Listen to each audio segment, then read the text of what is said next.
Hello everyone. CGPSC मुख्य परीक्षा के लिए पेपर 7 पार्ट 1 डिस्कशन का ये हमारा 9वां वीडियो है। इस वीडियो में हम SC/ST अत्याचार निवारण अधिनियम 1989 की चर्चा करने वाले हैं। इस अधिनियम का उद्देश्य क्या है, जैसे कि नाम से समझ में आ रहा है, SC और ST वर्ग के लोगों को शोषण से बचाने के लिए, उन पे हो रहे अत्याचारों को बचाने के लिए जो अधिनियम या कानून लाया गया है, इसी से संबंधित प्रावधानों को हम यहाँ पे अध्ययन करने वाले हैं। और इस कानून को कब लाया गया है? 1989 में। इस अधिनियम की जो धारा 2 है, इसके अंतर्गत कुछ परिभाषाएं दी गई हैं। जैसे कि पुराने हम जो अधिनियम पढ़ चुके हैं वहाँ पे धारा 2 में परिभाषाएं होती थी, वैसे ही इस अधिनियम से संबंधित जो शब्दावली है, महत्वपूर्ण शब्द हैं, उनकी परिभाषाएं यहाँ पे दी गई हैं। सबसे पहले अत्याचार की परिभाषा है।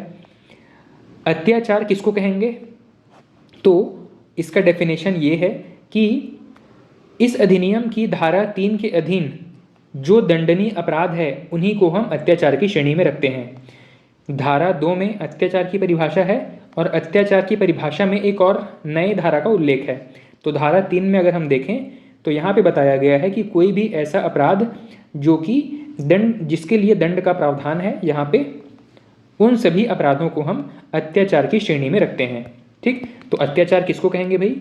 अत्याचार इस एक्ट के हिसाब से, इस अधिनियम के हिसाब से अत्याचार वह है जो कि धारा 3 में उल्लिखित अपराधों के लिए दंड योग्य है। ठीक है, वो सभी कृत्य अपराध अत्याचार की श्रेणी में आएंगे। ठीक, अत्याचार क्या है? तो धारा 3 के अंतर्गत वे सभी कृत्य, वे सभी अपराध जो कि दंडनीय हैं, वे सभी अत्याचार की श्रेणी में आएंगे। ये इसकी एक छोटी सी परिभाषा हो गई। आश्रित किसको कहेंगे? कोई ऐसा व्यक्ति जो कि अपनी सहायता के लिए या भरण पोषण के लिए किसी दूसरे व्यक्ति पर या पीड़ित व्यक्ति पर पूर्णतः निर्भर है, इसको हम आश्रित कहेंगे। अगला है आर्थिक बहिष्कार। कोई व्यक्ति यदि किसी दूसरे व्यक्ति को कारोबार, सेवा, कार्य संबंध इत्यादि से अगर बहिष्कृत करता है, इसको हम आर्थिक बहिष्कार कहेंगे। उसी प्रकार से सामाजिक बहिष्कार की परिभाषा क्या दी गई है? सामाजिक संबंधों से इनकार करना ही सामाजिक बहिष्कार है। किसी व्यक्ति को सामाजिक संबंधों से दूर कर देना ही सामाजिक बहिष्कार है। इसके अलावा पीड़ित व्यक्ति का यहाँ पे परिभाषा क्या दिया गया है? कोई ऐसा व्यक्ति, खास करके जिन वर्गों के लिए यह एक्ट लाया गया है, SC/ST वर्ग, तो SC/ST वर्ग को शारीरिक, मानसिक या वित्तीय रूप से हानि पहुंचाना ही क्या है यहाँ पे? कोई ऐसा व्यक्ति जिसको कि शारीरिक, मानसिक या वित्तीय हानि हुई हो, ऐसे व्यक्ति को हम पीड़ित कहेंगे। ठीक है, SC/ST समुदाय का कोई ऐसा व्यक्ति जिसको कि शारीरिक, मानसिक या वित्तीय हानि हुई हो किसी दूसरे वर्ग की वजह से, ऐसे व्यक्ति को हम पीड़ित कहेंगे। ठीक, तो कुछ सामान्य परिभाषाएं दी गई हैं धारा नंबर 2 में। हम चलते हैं धारा नंबर 3 में। धारा 3 में यहाँ पे बताया गया है अत्याचार के अपराधों के लिए कौन कौन से दंड हो सकते हैं। तो यहाँ पे तो अत्याचार की परिभाषा हमको समझ में आ गई। वो सभी कृत्य जिनके लिए दंड दिया जाता है, वे अत्याचार की श्रेणी में आएंगे इस अधिनियम के अंतर्गत। ठीक, तो यहाँ पे अपराध कौन से हैं? अपराध यहाँ पे डिफाइन किए गए हैं शारीरिक अपराध के रूप में, निवास से संबंधित अपराध के रूप में, सामाजिक अपराध के रूप में, आर्थिक, धार्मिक, राजनैतिक और विधिक अधिकार के रूप में। ठीक, इनमें ज़्यादातर मामलों में अगर SC/ST कम्युनिटी के खिलाफ कोई वायलेशन होता है, उनके खिलाफ कोई अत्याचार होता है, तो 6 माह से लेकर के 5 वर्ष तक की सजा और आर्थिक जुर्माना भी उन पर लगाया जा सकता है, या फिर दोनों का प्रावधान किया जा सकता है। ठीक, तो शारीरिक अपराध किसको कहेंगे? यदि कोई व्यक्ति SC/ST वर्ग के किसी व्यक्ति के से संबंधित कोई ऐसे अपराध करते हैं जिनके बहुत सारे एग्जाम्पल दिए गए हैं इस अधिनियम के इस धारा के अंतर्गत। जैसे कि क्या क्या एग्जाम्पल हैं? कोई ऐसी खाद्य सामग्री जो घृणित है, घृणित खाद्य सामग्री किसी SC/ST कम्युनिटी के व्यक्ति के मुंह में रखता है, उन्हें नग्न या अर्धनग्न अवस्था में सामूहिक रूप से घुमाता है, उनके शरीर को किसी विशेष रंग से पोत देते हैं, या कोई अन्य ऐसे कृत्य जो एक मानव की गरिमा के विरुद्ध हैं। ऐसा कोई भी कृत्य अगर इनके साथ किया जाता है तो ये शारीरिक अपराध की श्रेणी में आएंगे। निवास संबंधी अपराध किसको कहा गया है यहाँ पे? निवास संबंधी अपराध में बताया गया कि यदि किसी व्यक्ति को किसी उसके कब्जे की भूमि में बिना सहमति के बिना उसकी सहमति के उससे अलग कर देना, या उनकी भूमि पर कब्जा कर लेना, या फिर अपने उसके घर या प्रवेश द्वार में कोई घृणित वस्तु फेंक देना, ठीक है, मल मूत्र या फिर किसी पशु का शव या फिर कोई ऐसी घृणित सामग्री फेंक देना, वो सभी किसके अंतर्गत आएगा? निवास संबंधी अपराध। और ये किसके लिए किया जा रहा है? ये किया जा रहा है उस SC ST वर्ग के व्यक्ति को परेशान करने के लिए किया जा रहा है, ठीक है। तो कोई ऐसे व्यक्ति जो किसी SC ST समुदाय के किसी व्यक्ति के घर के आसपास मल मूत्र या कोई घृणित व्यक्ति फेंक देता है या उसके भूमि पर अवैध रूप से कब्जा कर लेता है, ये सभी निवास संबंधी अपराध की कैटेगरी में आएंगे। अगला है सामाजिक अपराध, किसको कहेंगे? तो यहाँ पे बताया गया है कि अगर किसी SC ST व्यक्ति का सामाजिक रूप से अपमान किया जाता है, उन्हें जाति सूचक गाली दी जाती है या उनके जल स्रोतों को प्रदूषित किया जाता है, ये सभी किसके अंतर्गत आएंगे? सामाजिक अपराध के अंतर्गत आएंगे। अगला है आर्थिक अपराध। यदि किसी SC ST वर्ग के व्यक्ति को बंधुआ श्रम करवाया जाता है या किसी मलिन सामग्री को अपने हाथों से सफाई करने के लिए मजबूर किया जाता है, ठीक है, जैसे कि नाली हो गया, गटर हो गया, इनको साफ करने के लिए मजबूर किया जाता है, या कोई व्यवसाय या अब उनकी जो आजीविका है उनको अर्जित करने से रोकते हैं, तो ऐसी सभी गतिविधियां आर्थिक अपराध की श्रेणी में आएंगी। अगला है धार्मिक अपराध। कोई ऐसा धार्मिक प्रतीक जो SC ST वर्ग के लिए धार्मिक रूप से बहुत महत्वपूर्ण था, उन सिंबल्स को अगर नष्ट किया जाता है, उन प्रतीकों को अगर नष्ट किया जाता है, ठीक है, या किसी SC ST स्त्री को मंदिरों में देवदासी के रूप में दान किया जाता है, वो सारी गतिविधियां धार्मिक अपराध की श्रेणी में आएंगी। इन सभी के लिए SC ST अत्याचार निवारण अधिनियम 1989 के अंतर्गत दंड का प्रावधान किया गया है। उसी प्रकार से राजनीतिक अपराध किसको कहा जाएगा?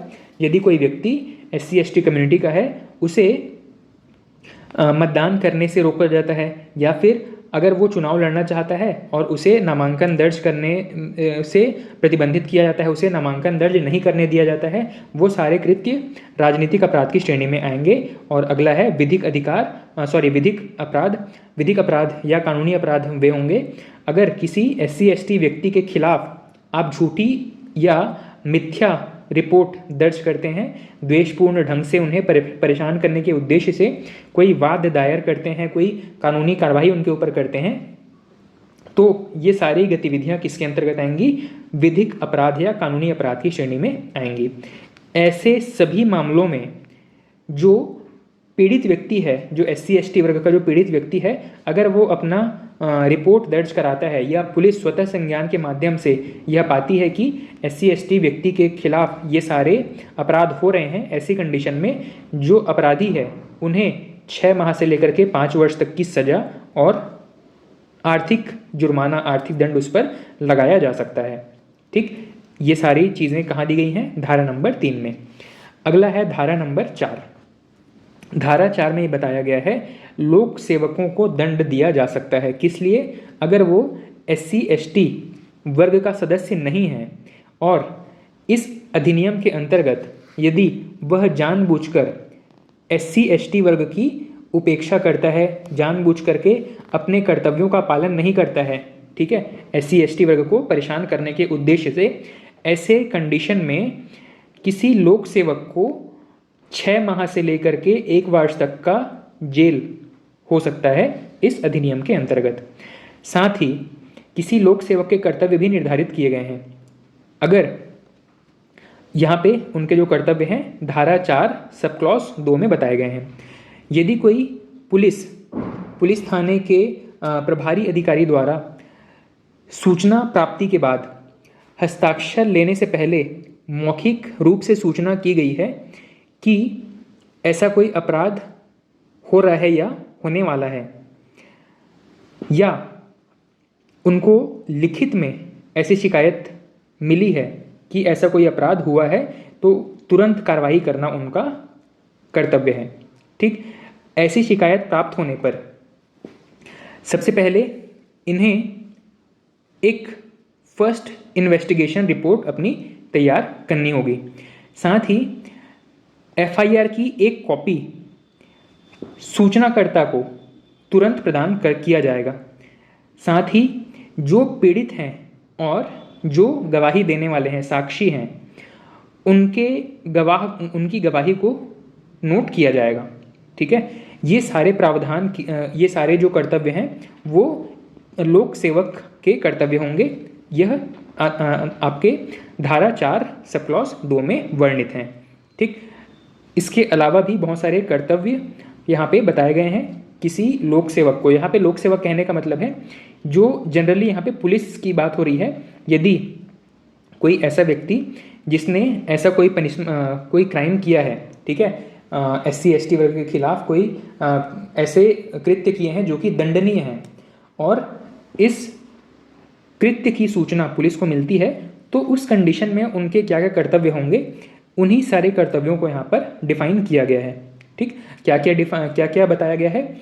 सबसे पहली चीज़ कि अगर पुलिस थाने प्रभारी को अगर सूचना मिलती है, तो सबसे पहली चीज़ वो इस रिपोर्ट को फर्स्ट रिपोर्ट के तौर पे अपने रजिस्टर में मेंटेन करेगा।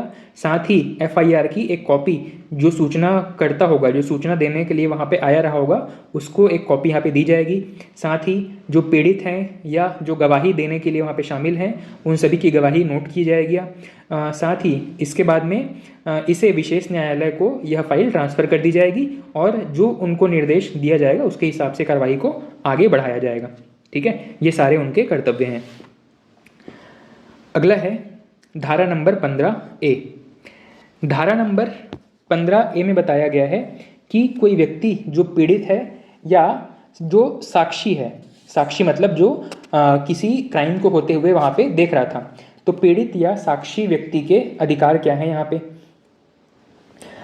इसमें सबसे महत्वपूर्ण ये है कि जो अधिकारी है, जो इन्वेस्टिगेटिंग ऑफिसर है, जो थाना अधिकारी है, उनका कर्तव्य है कि पीड़ित व्यक्ति को सुरक्षा प्रदान करना।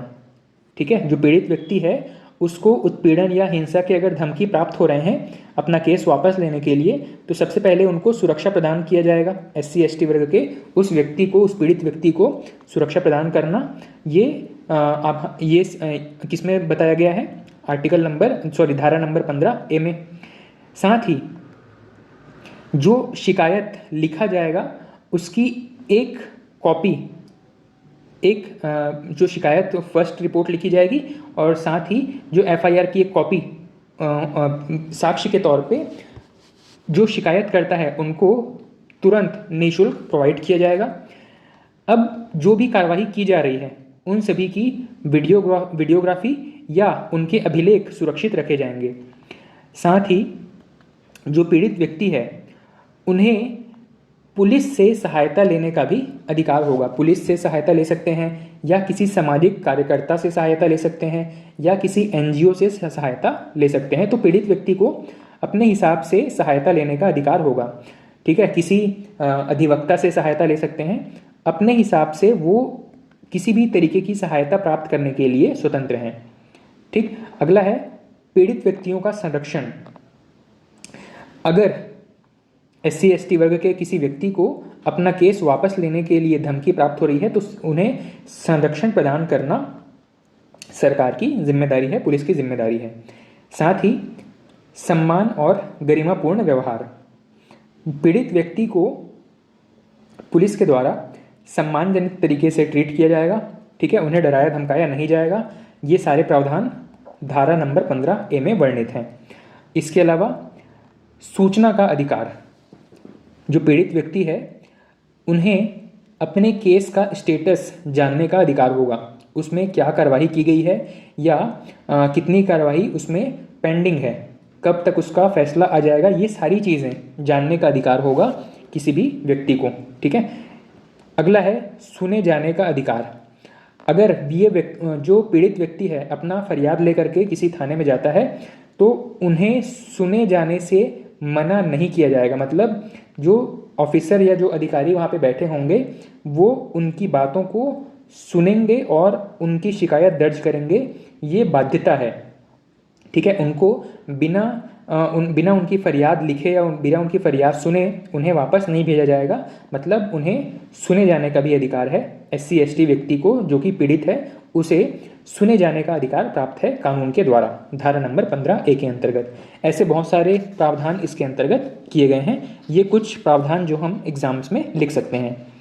इसके अलावा धारा नंबर 16 में बताया गया है कि अगर किसी SC ST व्यक्ति के खिलाफ सामूहिक रूप से अपराध किया गया है, ठीक है, ये जितने ऊपर हमने अपराधों की चर्चा की है वो अपराध सामूहिक रूप से अगर किए गए हैं तो राज्य सरकार सामूहिक जुर्माना भी लगा सकती है। पूरे समूह के ऊपर, पूरे गांव के ऊपर या पूरे उस समुदाय के ऊपर जुर्माना लगा सकती है जिन्होंने ये अपराध किया है या उस अपराध को करने में संलिप्त रहे हैं। अगला है धारा नंबर 21। धारा नंबर 21 में क्या बताया गया है? यहाँ पे सरकार के कर्तव्य बताए गए हैं। सरकार के क्या क्या कर्तव्य हैं यहाँ पे? पीड़ित व्यक्ति को विधिक सहायता, कानूनी सहायता दिलवाना, पीड़ित व्यक्ति के भरण पोषण से संबंधित उनके कर्तव्य होंगे, पीड़ित व्यक्ति के जो केस हैं उनकी सुनवाई के लिए अधिकारियों की नियुक्ति करना, इन्वेस्टिगेशन के लिए किसी विशेष समिति के गठन की आवश्यकता पड़ती है तो उस समिति का गठन करना, ऐसे क्षेत्रों का सर्वेक्षण करना जहाँ पे इन गतिविधियों की संख्या ज़्यादा है, साथ ही क्षेत्र निर्धारित करना, इसके अलावा अनेक विभागों के बीच समन्वय स्थापित करना और साल के अंत में अपनी रिपोर्ट प्रस्तुत करना, और हर एक केस में विशेष रूप से अगर कोई केस बहुत हाईलाइटेड है तो उस केस का रिपोर्ट जो है वो संसद के समक्ष प्रस्तुत करना, ये सभी सरकार के कर्तव्य हैं इस अधिनियम के अंतर्गत। अगला है, एक पॉइंट है, एक केस था जहाँ पे सुप्रीम कोर्ट का एक आदेश आया है और आदेश आया है 20 मार्च 2018 को। ये आदेश किससे संबंधित था? तो इसी धारा से संबंधित, इसी अधिनियम से संबंधित था, मतलब SC ST एक्ट से संबंधित था। इसीलिए यहाँ पे हमने इसे एक करंट अफेयर के तौर पे शामिल किया है या अपडेट के तौर पे शामिल किया है।